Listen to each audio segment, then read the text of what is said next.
Large cabbage.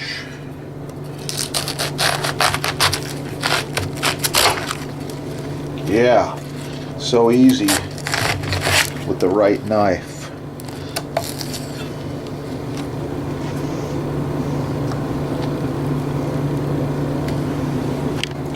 When making coleslaw, we set the mandolin blade very, very thin.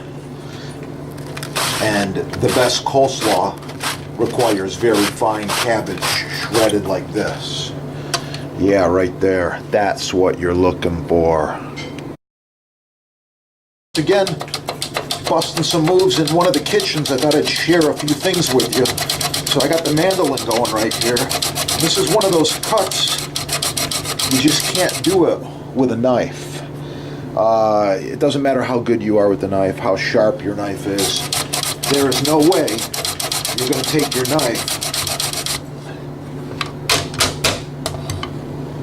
and make this thin, this consistent of a cut right here, okay? These are beautiful. So think about that. Make sure you got the right equipment. A lot of my videos focus on equipment, and this right here, this is the right equipment, okay? This is a Braun mandolin made in France. Heavy duty model, love it. And that is what's allowing me to make these cuts right here. Oh, and I always pair it up with the cut-proof stainless steel butcher glove made in the USA. So if you need either of these, the mandolin slicer or the glove, just hit up your sponsor right there. Really, really nice texture, shape, size, consistency. I like it. Here, whipping up a little coleslaw dressing. Someone recently asked me about sugar. Should they eat sugar? Of course you eat sugar in moderation. There's sugar going in my coleslaw for sure, and it should go in yours too.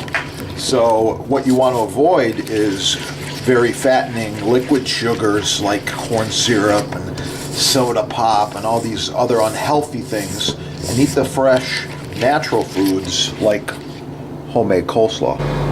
The finished coleslaw. Little garnish here, just a tomato wedge. Thanks for watching. Please like, share, subscribe, support your sponsor, keep cooking, and have a great day.